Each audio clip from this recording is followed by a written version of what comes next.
నాకు టైం తక్కువ ఉంది కాబట్టి భాను గారు స్ట్రైట్ క్వశ్చన్.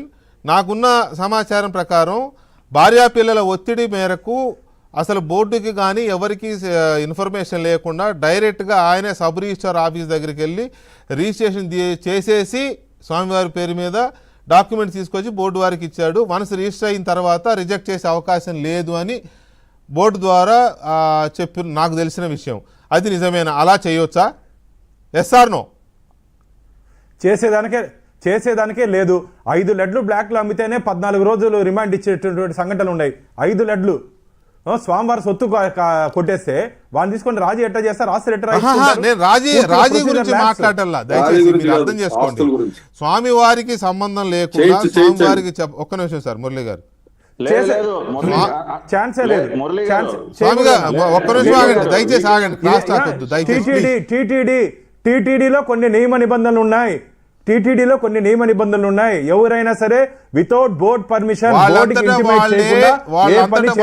రిజిస్ట్రేషన్ ఆఫీస్కి వెళ్ళిపోయి రిజిస్ట్రేషన్ చేసేసి డాక్యుమెంట్స్ తీసుకొచ్చి బోర్డుకి హ్యాండ్ ఓవర్ చేశారు అనేది నాకు తెలిసిన విషయము. అలాంటి అవకాశం ఉంటుందా బోర్డు సభ్యులు? కానీ ఒక మాట వినండి సార్, నా మాట పూర్తిగా వినండి సార్, నా మాట పూర్తిగా వినండి సార్, మీరు వినండి. వింటే సార్ నా క్వశ్చన్ వినండి భాను గారు. ఇప్పుడు ఏదైనా రిజిస్ట్రేషన్ ఆఫీస్లో ఇరు పార్టీలు ఉంటేనే రిజిస్ట్రేషన్ జరుగుద్ది, అమ్మేవాడు కొనేవాడు కదా. ఇక్కడ నేను స్వామివారికి రాసిస్తానని భార్యా పిల్లలతో వెళ్ళారని వాళ్ళు అంటున్నారు, వెళ్ళారని నాకు చెప్తున్నారు ఎవరో.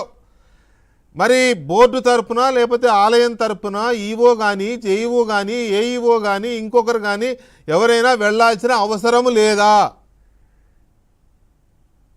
ఖచ్చితంగా without prior notice paper notification ఇవ్వకుండా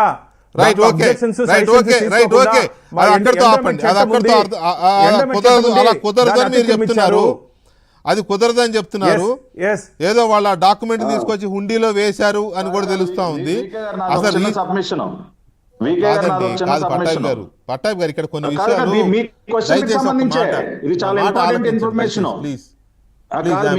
సంబంధించే సార్ మీరు అడిగిన క్వశ్చన్ కి సంబంధించే ఒక ఇంపార్టెంట్ ఇన్ఫర్మేషన్.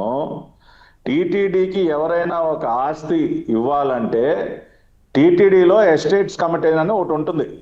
బోర్డు పరిధిలోనే ఎస్టేట్స్ కమిటీ ఉంటుంది. బోర్డు మెంబర్స్ నే కొంతమందిని దానిలో ఎస్టేట్స్ కమిటీలో మెంబర్స్ గా పెడతారు.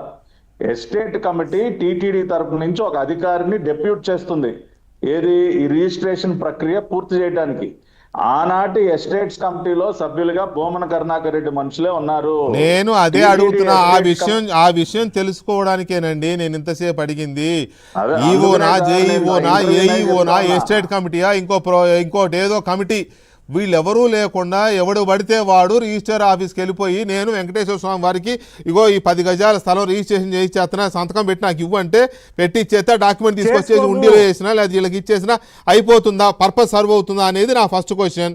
అది కుదరదు అన్నారు భాను గారు. అంతే కదా భాను గారు?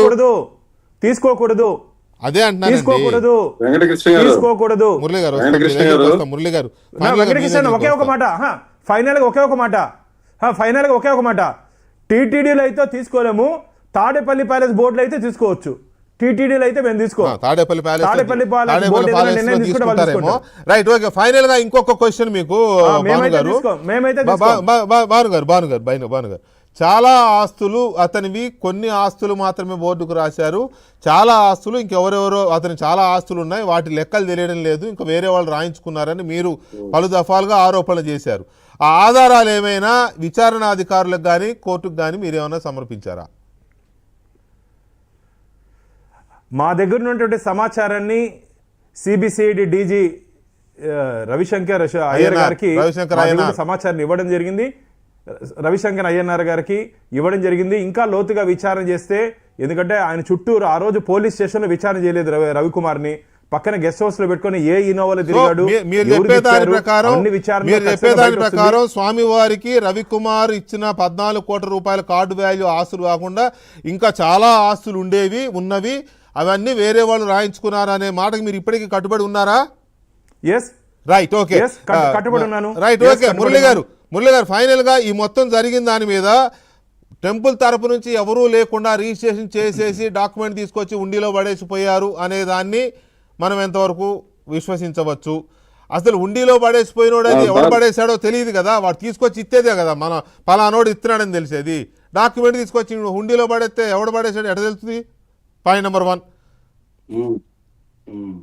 మీరు చాలా చూసి ఉంటారు కదా ఇలాంటి రిజిస్ట్రేషన్ గొడవలు.